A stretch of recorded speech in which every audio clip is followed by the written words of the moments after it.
नमस्कार, मी वैष्णवी भुसारी राष्ट्रनिर्माण न्यूजच्या मराठी बातमीपत्रात आपल्या सगळ्यांचे स्वागत करते। चला तर बघूया आजच्या ठळक घडामोडी।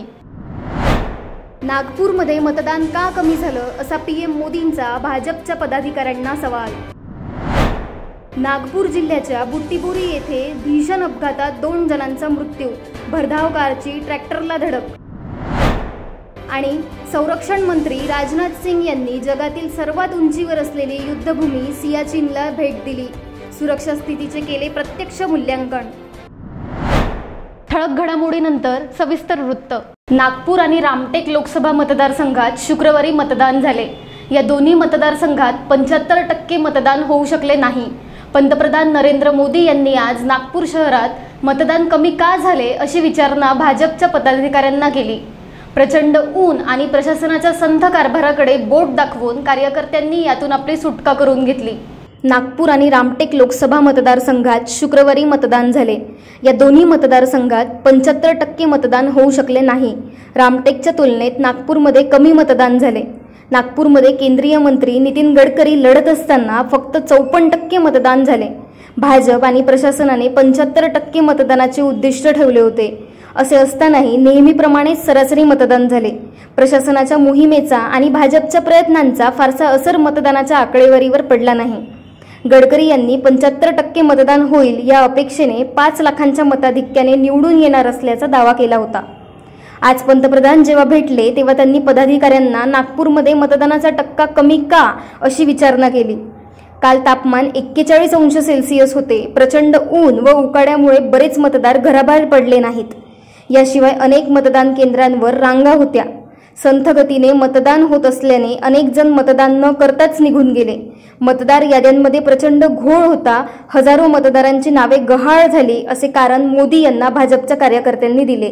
पटना येथे वैद्यकीय निष्काळजीपणाचा एक धक्कादायक प्रकार समोर आला आहे। एका खाजगी हॉस्पिटलमध्ये डॉक्टर नसल्याने कंपाऊंडरने महिलेचे नसबंदीचे ऑपरेशन केले। दुर्दैव म्हणजे यात या महिलेचा मृत्यू झाला आहे। कंपाऊंडरने केलेल्या ऑपरेशन नंतर 28 वर्षीय महिलेच्या या मृत्यूनंतर कुटुंबियांनी हॉस्पिटलमध्ये गोंधळ घातला। या दरम्यान कंपाऊंडर घटनास्थळावरून पसार झाला आहे। पोलिसांनी दिलेल्या माहितीनुसार महिला राजधानी पाटणापासून 80 किलोमीटर दूर मुसरी घरारी या गावातील रहिवासी आहे। महिलेला शहरातल्या एका खाजगी हॉस्पिटलमध्ये दाखल करण्यात आले होते। सुरुवातीला कंपाऊंडर आणि हॉस्पिटलमधील कर्मचाऱ्यांनी कुटुंबियांना सांगितलं की सध्या डॉक्टर नाहीत। त्यानंतर काही वेळाने कंपाऊंडरने कुटुंबियांना समजावलं की तो देखील सर्जरी करू शकतो।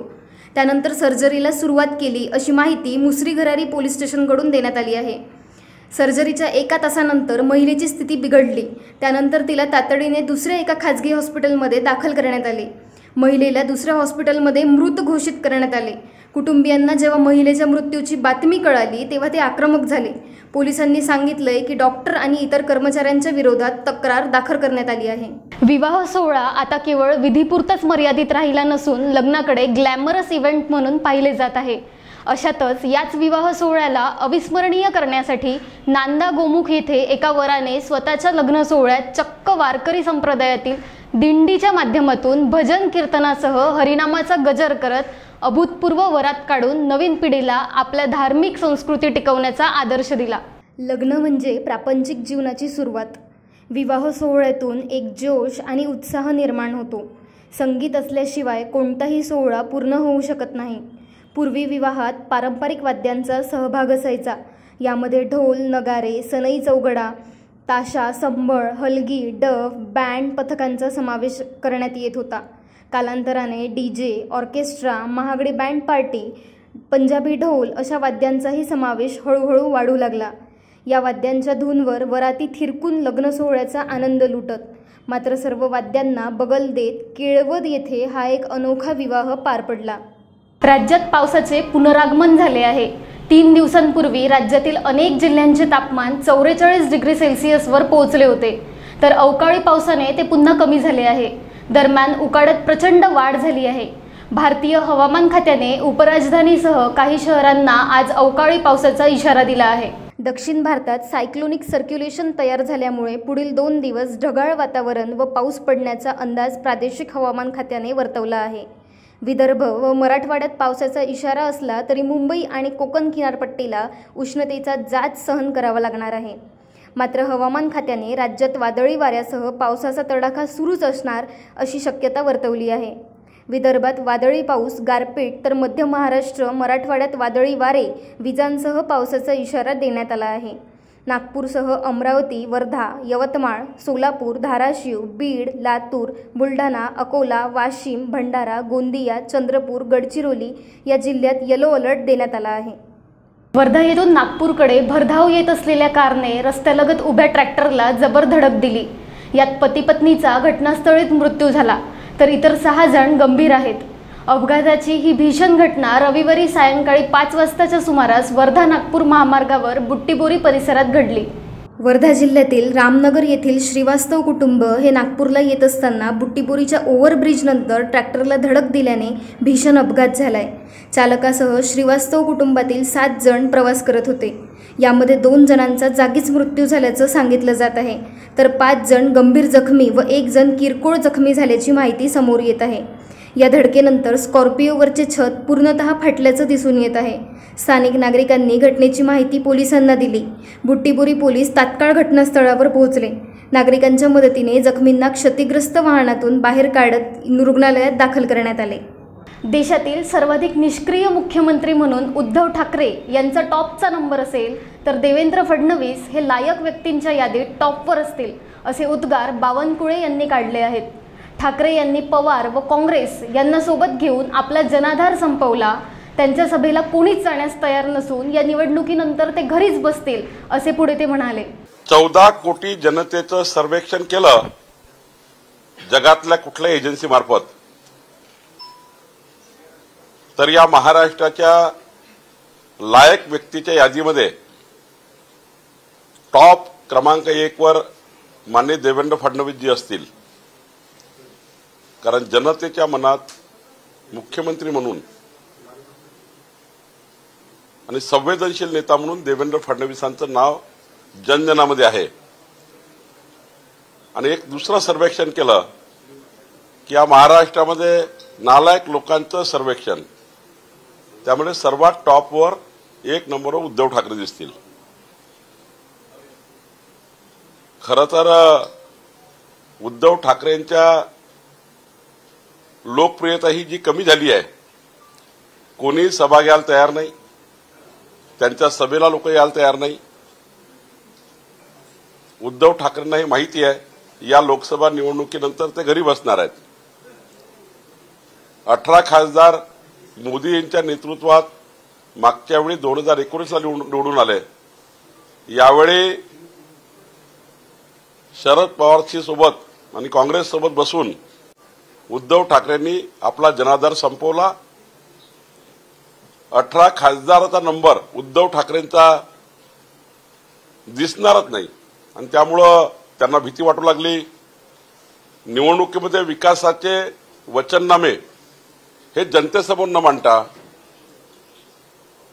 ज्या गोष्टी निरर्थक आहे, महाराष्ट्राच्या जनतेला त्या गोष्टीची गरजच नाहीये की महाराष्ट्राच्या जनता ज्या गोष्टी अपेक्षित करत नाहीये, हे झालं ते झालं टोमणे मारणं। खरं तर कोणी या बाबीला लक्ष देत नाही। जनतेला विकास पाहिजे आहे, शेतकरी शेतमजुरांना काम पाहिजे आहे, शेतकरी शेतमजुराला शेतकऱ्यांना भाव पाहिजे आहे, सोयाबीन कापसाचे प्रश्न सुटले पाहिजे, धानाचे प्रश्न सुटले पाहिजे, हमी भाव मिळाला पाहिजे। जाणता राजे कृषी मंत्री असताना शरद पवारजी ना हमी भाव मिळायचा, ना कधी शेतकऱ्यांना वेळेवर युरिया मिळायचा, ना शेतकऱ्यांना कधी वीज मिळायची, ना शेतकऱ्यांना कधी सोलर पंप मिळायचे। शरद पवारजी कृषी मंत्री असताना हा महाराष्ट्र 10व्या क्रमांकावर ॲग्रिकल्चरमध्ये गेला होता। वैद्यकीय सेवेला गांधीवादी विचारांच्या कसोटीवर तपासून आरोग्य क्षेत्रात अतुलनीय कामगिरी बजावणारे ज्येष्ठ गांधीवादी धीरूभाई मेहता यांचे आज सकाळी निधन झाले। ते 88 वर्षाचे होते। त्यांच्यावर मुंबईत अंत्यसंस्कार होणार आहेत। सेवाग्राम येथील कस्तुरबा हेल्थ सोसायटीचे अध्यक्ष धीरूबेन मेहता हे अनंतात विलीन झाले। पेशाने सनदी लेखापाल व पुढे नामवंत उद्योगांचे संचालक राहिलेल्या मेहता यांची पार्श्वभूमी गांधीवादी विचारांची होती। जयप्रकाश नारायण यांच्या आंदोलनात ते सहभागी झाले होते। आणीबाणीस त्यांनी प्रखर विरोध केला होता। पुढे कस्तुरबा संस्थेच्या त्यावेळी अध्यक्ष असलेल्या गांधीजींच्या मानसकन्या सुशीला नायर यांची 1982मध्ये त्यांची भेट झाली. संस्थेचा आर्थिक सल्लागार म्हणून त्यांनी काम बघावे अशी विनंती झाल्यावर ते संस्थेशी कायमचे जुळले. आयुष्यातील 55 वर्षात त्यांनी सातत्याने मोठी पदे भूषवली. गेल्या काही दिवसांपासून त्यांच्यावर बॉम्बे हॉस्पिटलमध्ये उपचार सुरू होते. ज्येष्ठ सर्वोदयी राधाकृष्ण बजाज यांचे ते जवाई होत. त्यांच्या मागे मुलगा नीरद, कन्या मैत्री व मोठा गांधीवादी परिवार आहे. 2024 रोजी जगातील सर्वात उंचीवर असलेल्या युद्धभूमी सियाचीनला भेट दिली आणि तेथील सुरक्षा स्थितीचे प्रत्यक्ष मूल्यांकन करून आढावा घेतला. अतिशय प्रतिकूल हवामान आणि कठीण प्रदेशात तैनात असलेल्या जवानांशी त्यांनी संवाद साधला. राजनाथ सिंग यांनी सियाचीन शिखरावरील परिचालन सज्जतेबद्दल आणि सध्याच्या सुरक्षा स्थितीबद्दल तेथे प्रत्यक्ष भेट देऊन माहिती घेतली. अत्यंत कठीण परिस्थितीत दुर्दम्य साहस आणि दृढनिश्चयाच्या जोरावर आपल्या मातृभूमीचे रक्षण करण्यासाठी मार्गक्रमण करणाऱ्या जवानांचे त्यांनी कौतुक केले. राष्ट्र नेहमीच सशस्त्र दलातील कर्मचाऱ्यांचे ऋणी राहील, कारण त्यांच्या त्यागामुळेच प्रत्येक नागरिकाला सुरक्षित वाटते. आपण एक शांततापूर्ण आयुष्य जगत आहोत, कारण आपल्याला याची खात्री आहे की आपले शूर सैनिक सीमेवर जागता पहारा देत आहेत. येणाऱ्या काळात जेव्हा राष्ट्राच्या सुरक्षेचा इतिहास लिहिला जाईल, तेव्हा हिमाच्छादित शिखरांच्या सियाचीनमधील साहसी आणि दुर्दम्य इच्छाशक्ती असलेल्या आपल्या जवानांचे स्मरण मोठ्या अभिमानाने केले जाईल. भावी पिढ्यांसाठी ते कायमच प्रेरणादायी ठरतील, असे संरक्षण मंत्री म्हणाले. यावेळी मातृभूमीचे रक्षण करताना सर्वोच्च बलिदान दिलेल्या शूरवीरांना भावपूर्ण श्रद्धांजली म्हणून संरक्षण मंत्र्यांनी सियाचीन युद्ध स्मारक येथे जाऊन पुष्पचक्र अर्पण केले. पैशाच्या वादातून दारूच्या नशेत एका चोरट्याने दुसऱ्याच्या डोक्यावर दारूची बॉटल फोडून त्याला ठार केले. ही घटना कळमना पोलीस ठाण्याच्या हद्दीतील सूर्यनगर गार्डनमध्ये शनिवारी पहाटे उघडकीस आली. पोलिसांनी आरोपी विरोधात गुन्हा दाखल करीत त्याला अटक केली आहे. दारूच्या नशेत डोक्यावर दारूची बॉटल फोडून ठार केल्याच्या प्रकरणात चंदनसिंग प्रमोद बनशकार, वय 26 वर्षे, राहणार सूर्यनगर असे मृताचे नाव असून संतोष उर्फ भाचा जितलाल पटीला, वय 20 वर्षे, राहणार मिनीमाता नगर असे अटकेतील आरोपीचे नाव आहे. चंदनसिंग आणि संतोष हे दोघेही मजुरीचे काम करायचे, मात्र त्यांच्यावर चोरीचे गुन्हेही दाखल आहेत. पोलिसांनी दिलेल्या माहितीनुसार शुक्रवारी रात्री दोघेही सूर्यनगर येथील गार्डनमध्ये विकलांग पार्किंगच्या समोर फुटपाथवर बसले होते. दरम्यान त्यांच्यात चोरीच्या पैशावरून वाद निर्माण झाला. दोघेही एकमेकांना शिवीगाळ आणि हाणामारी करू लागले. रागाच्या भारात संतोषने त्याच्या डोक्यावर दारूची बाटली मारली. त्यामुळे चंदनसिंग जखमी झाल्याने संतोष पळून गेला. नातेवाईकांनी त्याला मेयो हॉस्पिटल येथे दाखल केले. उपचारादरम्यान त्याचा पहाटे 5:45 वाजताच्या सुमारास मृत्यू झाला. पोलिसांनी खुनाचा गुन्हा दाखल करीत संतोषला अटक केली. संतोषवर 3 ते 4 गुन्हे दाखल आहेत. नागपूरमध्ये मतदान का कमी झालं असा PM मोदींचा भाजपच्या पदाधिकाऱ्यांना सवाल. नागपूर जिल्ह्याच्या बुट्टीबोरी येथे भीषण अपघातात 2 जणांचा मृत्यू, भरधाव कारची ट्रॅक्टरला धडक. आणि संरक्षण मंत्री राजनाथ सिंग यांनी जगातील सर्वात उंचीवर असलेली युद्धभूमी सियाचीनला भेट दिली. सुरक्षा स्थितीचे केले प्रत्यक्ष मूल्यांकन. वेळ झाली आहे इथेच थांबण्याची. परत उद्या भेटूया नवीन बातम्यांसह. तोपर्यंत बघत रहा राष्ट्रनिर्माण न्यूज. नमस्कार.